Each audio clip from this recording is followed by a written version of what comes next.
What's good? We back. Motor City Sports Talk. It's your boy CJ Goodfellow. We back talking some Detroit Lions football. We talked some Pistons earlier, and I was going to do another video, but I'll save it for tomorrow. It will be Lions related, so be on the lookout for some more content on a daily basis. We give it to you every day. At least drop at least one video every day, if not multiple videos throughout the week. But it sounds like Rob Gronkowski is still on the block. As he's negotiating his contract before camp. Camp is usually coming up for the rookies July 19th, and most camps kick off around July 25th or July 26th. So we a couple weeks out for training camp, and he still ain't got no deal on chill for Rob Gronkowski. And some anonymous sources or executives are saying that the Patriots still could be shopping Gronkowski, because we all know New England don't pay nobody. That's a real frugal organization. They usually have perfect timing when to cut bait with stars, before they continue or they age or have really career-threatening injuries, whatever it may be, and give value for them. Richard Shemore, they got value for, is one of the guys that should think about it. Jamie Collins, he was an older guy, but they traded him to the Browns before they had to pay him. Chandler Jones. I mean, the list goes on and on, man, of many, many stars from New England that, was about to get a new contract, and they didn't want to pay him, and they shipped him off. So they have a process, but my question is, why or why not should the Detroit Lions trade for Rob Gronkowski? And we go back and forth. Why would you trade for Rob Gronkowski? Because, he would be the best tight end on the team instantly. I understand that Luke Wilson is a good deep threat. I think Luke Wilson and Rob Gronkowski could complement each other well. Even if they traded Luke Wilson a part of the deal, I think Michael Roberts would complement Rob Gronkowski as well, the tight end we got from Toledo last year. And like I said, I think he's going to have a lot of touchdowns in the red zone this year. You know what I'm saying? Michael Roberts. So, I think him and Gronk can play together. And I think Gronk will instantly change the dynamic of the offense. It will make a strength stronger. Stronger. They already say the Lions got the best receiving core. You put the best tight end with one of the best slot receivers in Golden Tate, and a rising star in Marvin Jones, and another rising star in Kenny Galladay. Right there, that's nasty. And Gronk brings the nastiness as far as blocking as well, too. And if you get Blunt rolling, you roll that Blunt, and Kerryon Johnson get to going, and Theo Reddy get out the backfield, Gronkowski, I think makes the Lions a Super Bowl caliber team instantly as far as on the offensive end. Why wouldn't you want to sign Gronkowski? Because you're going to have to pay him. And what you got to pay up to get them? See, paying them won't be. Paying them is finding the cap space to do it.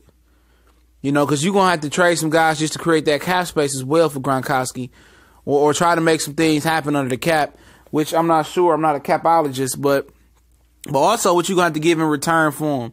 All right, now when you gonna go knock something off because you got to pay him? So he's already depreciated because you got to pay him in his injury history, which we'll get to in a minute. But you got to pay him an extension in his injury history. So that's going to probably knock down the price. But the Lions is going to have to give up players just to make the cap fit, right now, and then probably put his money into a signing bonus, and then a cap hit next year where they got a lot of cap. So I have to play around with that as well, too, to get him here. But what would you give up for him? Obviously, it won't be a first round draft pick, and that might be why he hasn't got traded. That might be what they asked for. But a first round draft pick for a guy with chronic back injury, knee injury, a guy that you got to pay a new deal to. That all depreciates all the value. You talking second and some players, then we talking, or you talking third and fourth, or fourth and a second and some players. Then you talking, and what would the Lions have to give up? I'm pretty sure they want to try to package Amir Abdullah in there as well. And they might take Amir Abdullah with a whole bunch of other pieces, but, Abdullah, probably going to be a star in New England with his skill set. He probably take off in this organization because, they lost Deion Lewis as well. They might try to snag Jamal Agnew. They might try to snag Tease Tabor. They know they love them Florida boys over there in New England, drafting them and picking them up as well. So you might have to part with some young assets like that, man. You might have to part ways with a safety, Killebrew.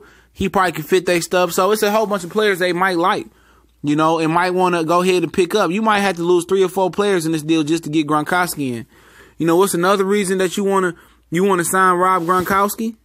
Because you want to match up with the NFC North. You want to be a matchup problem for that sorry defense in Green Bay. You know, you want to be a matchup problem, all right? You know, for the Minnesota Vikings. You know, you want to cause as many matchup problems as well. And Gronkowski he don't have a matchup. You could double team him. In this offense, you wouldn't be able to double team him. So he's going to be an instant NFC North problem. He's instantly going to shift the power and shift popularity and notoriety to the Lions. Instantly. He brings you star power, you know. He brings instant star power, instant notoriety, instant game plans go out the trash can all offseason. You know, these teams game plan for their division rivals. All that go out the trash. Because how you was going to bracket Golden Tate, how you was going to go ahead and chip Theoretic out the backfield, how you was going to think about how you was going to defend Kerryon Johnson, catching it and running, and LeGarrette Blount, how you was going to defend Galladay and Jones. All that changes now with Gronkowski there. And on top of that, that changes the red zone effect. I mean, oh my goodness. What would you do in the red zone with these guys? Galladay 6'4", you know, Jones 6'2". Michael Robinson, big red zone threat, about 6'4", 6'5". Gronkowski 6'7". Then you got Reddick coming out the backfield and Blunt that can run the ball. It's a problem. Problem. And another reason you want to, why you wouldn't want to sign Rob Gronkowski, we going, you know, back and forth. You know, obviously his age. You know, he's up there in age. He's a veteran. He ain't the oldest, but the wear and tear on his body, you have to sit down and see how long he will legitimately want to play football for. The wear and tear, the age of his body. How long he want to play. Is this a certain window that we got open with him? You know, physically, I want to check him out. How long can he play? How long does he want to play is the question. You know, and you know, that's what. And then another one. Why would you want him to stay? To play here? Why would you trade for him? Matthew Stafford has never had a tight end like Rob Gronkowski. He came in with Brandon Pettigrew. It didn't work. You know, Eric Ebron, Joseph Fourier. I mean, you name them. This would be the biggest tight end target he done had, the greatest tight end target he done had. You know, God willing, Stafford to sit here and probably kiss Bob Quinn on the head. You know, and thank him for bringing a guy like Rob Gronkowski in. It's like Calvin Johnson over again. You got a guy that legitimately, for the first time in Stafford's career, that's not Theoretic or Golden Tate controlling the middle of the field. You got a legit star that's controlling the middle of the field. You know, for him, man. He'll love it, man. He definitely would love Gronkowski being here. You know, he'll love it. You know, and other than that, man, you know, it's just basically, you know, making the cap work and turn his money to signing bonus and saving money on the cap this year, and then, you know, worry about paying them and then taking away from draft assets. And I know a lot of people ain't a fan of that. And also knowing from Bob Quinn and Matt Patricia's standpoint, they have a connection with New England Patriots. So they know a lot about Gronkowski. They've been in that organization. They was talking to New England. New England tends to help out their own. It's still like a network. It's still like a family. If they was going to deal Gronkowski to somebody, the Lions might be very, very high on this list. Why more than likely could happen. You know? And overall, would I take the risk? I'm a risk taker sometime, and I would take the risk on Gronkowski. Knowing that I had the best receiver core, and if I ain't got to give up anything too major, you know, because obviously the injury history, you know, obviously, I got to give him an extension.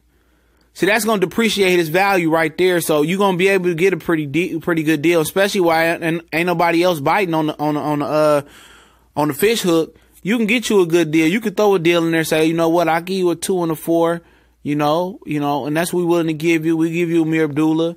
You want a defensive player, you want Deshaun Shea, you want Tease Tabor, I just talk him down like that. Who do you want? Reeves Maben, you know, I don't want to do Agnew, you know what I'm saying? You know, you talk them and you try to give them a sweet deal where they come out on top. But a first round pick, that's not happening. I'm not giving a first round pick up for Rob Gronkowski to New England Patriots. I'll let you know that right now. I'm a little shaky on the second round pick and other stuff. But I think that's where the clear hang up is on that. You know, that's a clear hang up where he ain't probably demanding the first. But, you know, it is what it is. I don't get paid to do all that and figure out what they want, what they don't want. But if the price is right and he checks out physically and, you know, he's committed at least 2 or 3 years, I mean, why wouldn't you, man? Why wouldn't you? If you know he's going to be healthy. But with the Detroit Lions look, he might go in and get hurt and be done right then and there. So it's a risk. It's a yin and a yang, you know, but, man, just thinking of the dynamics that he'll bring to this team, man. to this offense. This offense will be unstoppable, dog. It would be unstoppable if they could run the ball. And Gronkowski, it's just so hard to pass up. It's like playing Madden. It's so hard to pass up. But it's Motor City Sports Talk. Don't forget, in the description, we on Facebook, Instagram, Twitter, all those in the description. Don't forget to share the videos. Let me know what you think. Trade for Gronkowski. What would you trade? What wouldn't you trade? No, yay, hey. Let me know how you feel about this. We rebuffing this video once again, and see you guys tomorrow. Motor City Sports Talk. We out.